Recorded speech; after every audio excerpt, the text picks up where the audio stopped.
Primary health care, we shall cover the definition, elements, and the principles. Primary health care has been defined as essential health care made universally accessible to all individuals and acceptable to them through their full participation and at a cost the community and country can afford.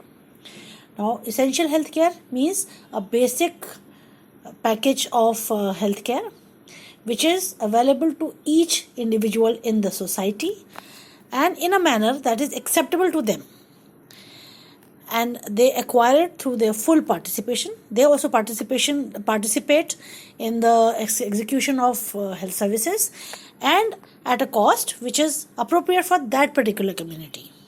It should not become an economic burden for that community.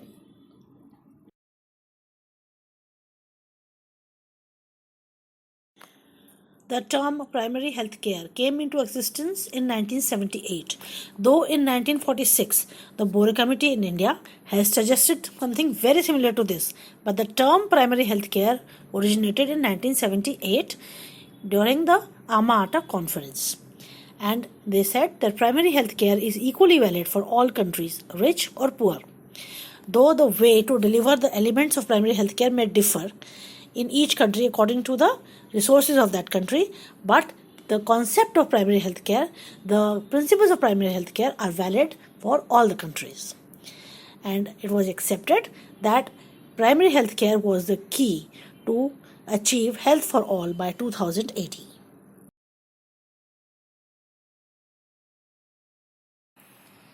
Elements of primary health care. What are these elements of primary health care?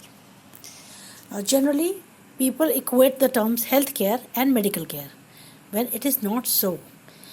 Actually, medical care forms a small part of health care, and medical care includes medical education, medical research, supply of essential drugs, equipment, etc. But a level of optimum health care is determined majorly by other sectors. That is, the contribution to good health is higher by sectors other than health sector, other than medical care, like good nutrition, safe drinking water, safe disposal of waste and excreta, availability of immunization, health education, etc. The list is very long. Hence, a basic minimum of package of services which are very essential for determination of good health belonging to different sectors. So these package of services include those services which affect the health or they eliminate the factors which contribute to ill health. They have been selected to form a package and included as a part of primary health care. These services which are included in this package are called the elements of primary health care.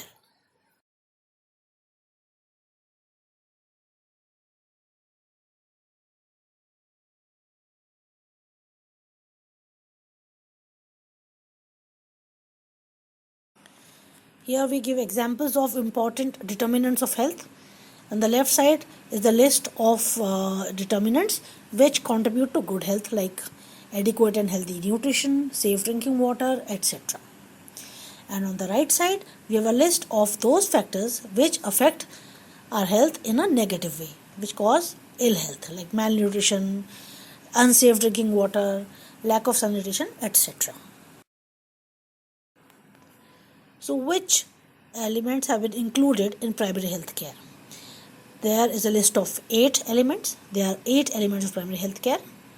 First, education regarding the prevailing health problem in that community and methods to prevent these health problems and controlling them. Second, promotion of food supply, ensuring availability of adequate and healthy food and nutrition. Third, an adequate supply of safe water. Not only the water should be safe, it should be adequate. Otherwise, people will be forced to drink unsafe water, and unavailability of basic sanitation.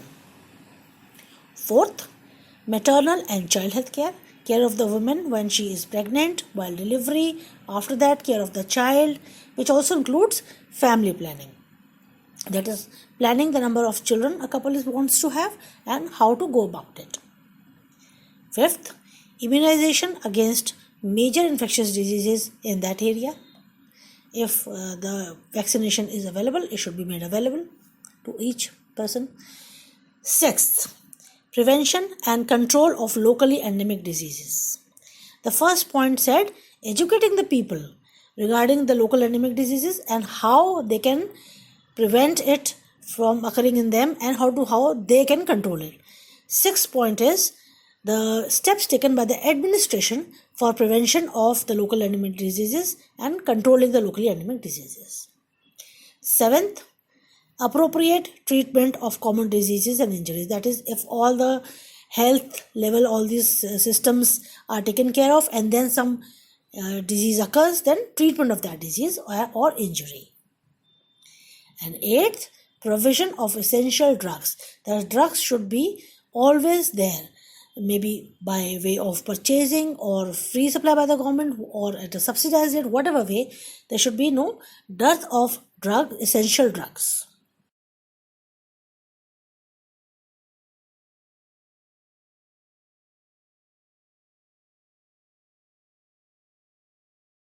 So those were the elements of primary health care. What are the principles of primary health care which are valid for all the countries? These are equitable distribution, community participation, intersectoral coordination, and appropriate technology. We will discuss these principles in detail in the following slides. First principle of primary healthcare is equitable distribution. Equitable distribution means that there is a universal access to health services. Health services, that is those 8 elements at least, which we discuss in the elements, irrespective of the ability to pay. It may be subsidized, it may be free, or it may be available for a price, but it should be accessible to each and every person in the society. Lack of equitable distribution means that some people do not get even basic minimum of health care. They may not have safe water, they may not have proper sanitation or proper food to eat, while other population may have concentrated health services. That means there is imbalance, the distribution is not equitable. Equitable distribution means investing more resources in areas where it is needed more, and higher priority to be given to high risk groups among the population also, like women, children, underprivileged segments, and areas which are yet underserved. So to do this, what activity needs to be undertaken? First, to identify the areas which are higher risk, to identify populations at higher risk, and then to provide a continuum of care to them. Continuum of care means first promotive to improve their health, preventive by way of immunization or safe drinking water, etc.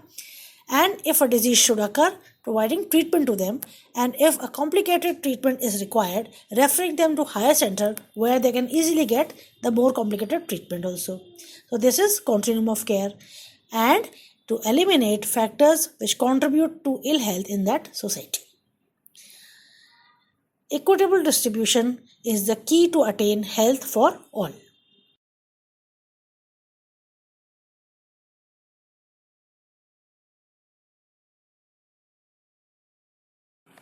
What is the present scenario of equitable distribution? It is not very pleasant. There are gross inequalities among countries and even within the countries. In India, the health services are mainly concentrated in the urban areas, and in urban areas too, the slums do not have access to health services. So this results in inequality of healthcare in rural areas and urban slums in India. Primary healthcare aims to bridge this gap and shift the center of gravity of healthcare system, that is to invest more from cities into rural areas and urban slum areas. So to pay more attention to rural areas and urban slums so as to bring these health services as near as possible to their homes.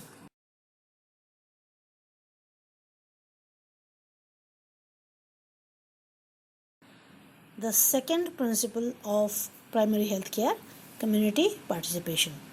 It is defined as the process by which individuals and families assume responsibility for their own health as well as that of the community they live in. So community participation actually means that people from the community, they come forward and take care of their own health. Of course, guided by scientifically, technically qualified people. So if there is community participation, we can ensure the following. We have the following benefits. First, self-reliance and sustainability of the health services of the primary health care.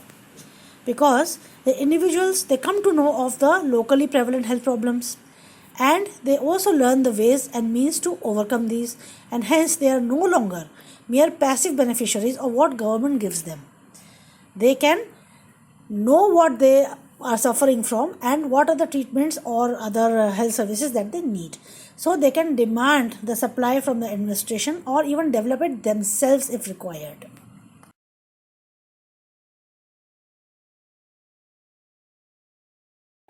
Community participation also ensures overcoming the cultural barriers to healthcare. So healthcare services, if they are provided by the government but are not accepted by the local community due to some cultural barriers or any other problem, this is not primary healthcare. As we learned, it should be acceptable to people. So if there is community participation, that is people from the community itself are providing the healthcare, then they can overcome the cultural barriers. People don't remain obliged to accept conventional solutions to their problems if these are in conflict with their local culture. So the people from the community who understand the community and are trained in the treatment can improvise these and innovate to make them more suitable for this particular community. So the cultural barriers are overcome, so the health care services become acceptable to the community. Of course, for this purpose, these people need to be trained adequately so that they acquire the capability for this innovation, and by consulting technical persons for the validity of these innovations.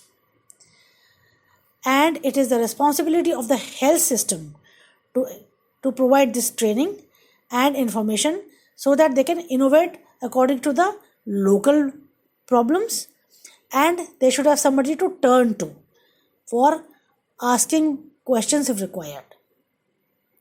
Then third benefit is better communication with the community, because community will speak about their problems to these people who are from the community itself, and then they can convey it to the government, to the health system, which can give the solutions to them, and they can then take it back to the community in their own language and in a way that they understand.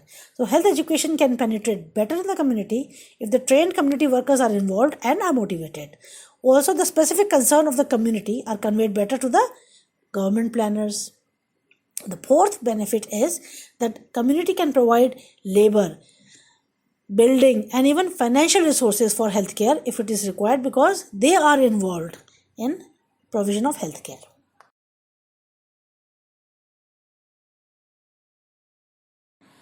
The WHO says that the most realistic method to ensure community participation is to employ community health workers. It can be called by different names in different countries. Who is a community health worker? A community health worker provides a first level of contact between the individuals of the community and the official healthcare system. These community health workers can be trained so as to perform certain specific tasks for healthcare provision and other activities and give the health education. These individuals should be chosen from the community which they are supposed to serve and by the community who will be using their services. And obviously they should be trained for provision of these healthcare services and periodically retrained, because medical science keeps changing and new developments keep occurring. And training and retraining of these workers is the responsibility of the health administration. Now, when more complicated problems arise which the health worker is not able to solve or needs some guidance, there should be somebody immediately above him who is technically qualified enough so as this health worker can turn to and ask their problems to the complicated questions. The examples of community participation in India are Village health guides, now these are no more being trained because they have been replaced by ASHAs, accredited social health activists. Anganwadi workers, trained DAIs, village health sanitation and nutrition committee. Now, who is the technically trained worker who is above them? So, to whom they can ask questions is the immediately above them is auxiliary nurse midwife or ANM.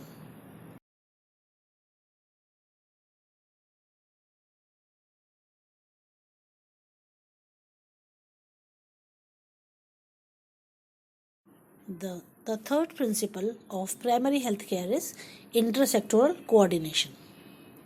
As we have discussed before, that medical care forms only a small part of health care. And medical care comes into play only when the health deteriorates and disease develops. Whereas primary health care is concerned mainly with health promotion, disease prevention, and then management of disease if that occurs. For achieving this, we need input from other sectors, that is, sectors other than health. In fact, sectors other than health, their input is of paramount importance for primary health care. So, hence, primary health care requires support of other sectors too, which need to work together. Some examples are given for further clarification. Like good nutritional status is associated with better immunity and lower morbidity. Everyone knows that. And nutritional status can be improved through development in agriculture sector, animal husbandry, and home economics, that is managing the house budget. Agriculture sector can ensure sufficient availability of healthy food for the community. Then education sector, if there is widespread coverage with education, then if the population is educated, especially women education and women empowerment, it can improve their knowledge about nutrition and what nutritious food is available locally and within their resources. Then plentiful availability of potable water. Now, this is another sector which provides potable water. It is known to reduce morbidity and mortality, especially among children. Similar is the case of safe disposal of waste and excreta.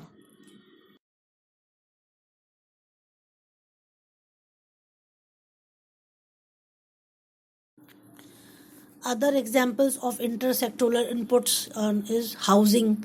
Housing should be adapted to local climatic conditions and should have a positive effect on health. This is known as healthful housing. Then road connectivity of the remote villages will improve the economic situation of the village because people will have easy market access and will be able to sell their produce. The roads also enable the health, sanitation, and education teams to reach the remote rural areas. And then transportation of patients from these remote areas to higher facilities, if required, will be facilitated. And also, supply of drugs, biologicals, and equipment to the health facilities present in these remote villages will be better if road transport is better. Now, this is transport sector input. Then, mass media. Mass media inputs will improve health education to the needy. That is how to prevent mosquito breeding, how to prevent fly breeding, what to do to save yourself from different diseases, what to do if you have got some symptoms, whom to approach. All these, you need the involvement of mass media sector as well. Also, disaster warnings can be given in time if the mass media is active and present widespread. Not only disaster warnings, but also once a disaster occurs, what are the steps to be taken and what are the things not to do can be highlighted on the mass media. Then legislative sector, bringing about legislation which affect health, like pollution laws, water pollution laws, etc. If these laws are there, then it has positive effect on health, and this involves the legislating input sector. Industrial sector, if we have industries which develop, they will provide jobs to people, they will have money in their pocket and hence better nutrition, and will also lead to overall development of the area and hence more facilities and more nutrition and better health facilities. So input from industrial sector is also required.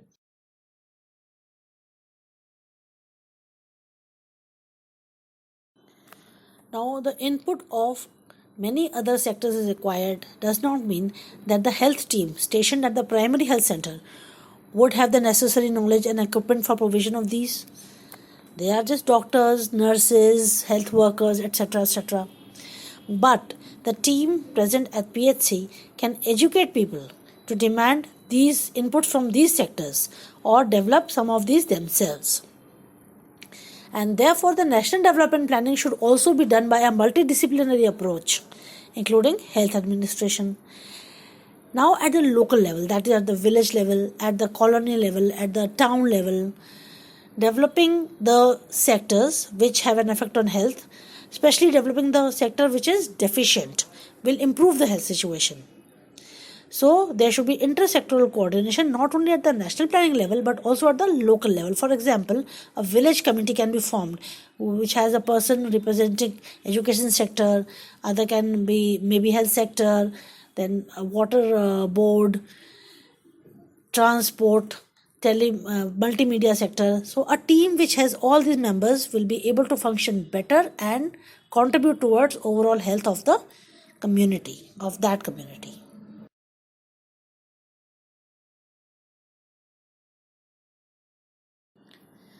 The fourth principle or pillar of primary health care is appropriate technology. What is appropriate technology? The definition is procedures, methods, technique, and equipment that are scientifically valid, adapted to local needs, acceptable to the users or recipient, and maintainable with local resources. Now, that means that you can use something which is locally available for doing the work of a very complicated and expensive equipment. Now, that does not mean that an ineffective technology can be used. No. The technology has to be scientifically valid, though adapted to local needs, and acceptable to the user and recipient, and maintainable with local resources, but scientifically valid it should be. So, appropriate technology in simple words means any technology that makes the most economical use of country's natural resources. And in this case, if an equipment is involved, it should be simple to run and repair so the community can keep it running, it is sustainable. And moreover, it should be locally produced as far as possible.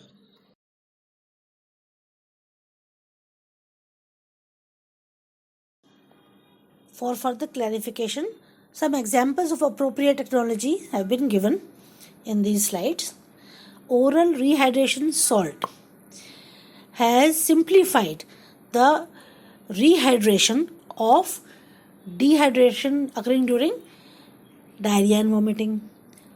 Oral rehydration salt is very easy to use and inexpensive, whereas intravenous fluids requires a lot of expertise and are expensive to administer. And they achieve the same goal and both are scientifically sound. Second, vaccine vial monitor. It tells whether the vaccine or biological has been exposed to excess heat and is now should not be used. If all the vaccines are first tested for their potency in the lab, that will be a lot of effort and money. But the development of VVM had simplified it. Third, biogas system in small communities has made easily availability of clean fuel rather than piped natural gas or LPG cylinders supplied to these remote villages. So this solution is not only scientifically sound but also cheaper and locally. Other examples of appropriate technology for provision of safe drinking water. One is piped drinking water after treatment in big plants. Other methods which have been developed which are scientifically sound are pot chlorination done by Neeri in Nagpur. Then chlorination tablets are available which are available at a cheap rate and from local chemists. Chlorinating of the wells on alternate days with the help of community health workers. Educating the mothers to boil water before using. Boiling, for how long it should be boiled and then cooled, especially for young children. Then other examples may be a first aid kit may be made by locally available materials. like bamboo or wooden sticks can be used for temporary splinting during fractures rather than waiting for expensive or buying expensive splints. A simple snake bite kit can be developed from locally available materials. Again, like in remote areas of India, the local healers use string and sterile blade. Then simple suction device can be used for sucking out the venom. So these are already in use by local healers. A simple kit can be made, snake bite kit, by these locally available.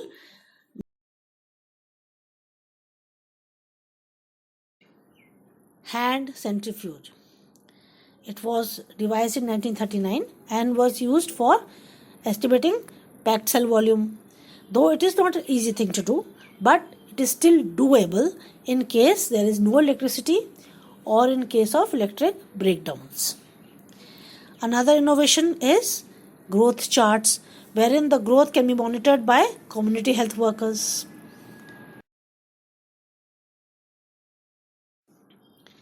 An apparatus has been developed for vasectomy. This uses electrocoagulation, bipolar electrocoagulation, which leads to effective vasectomy and quick healing with minimum of trauma. And despite this, it is effective, as well as a scope is left for surgical reversal if required at a later date. Recently, antibacterial properties of fresh garlic have been proven to be very effective as an antiseptic. So, septic wounds can be dressed using this juice in absence of expensive antibiotics and sterilizing agents.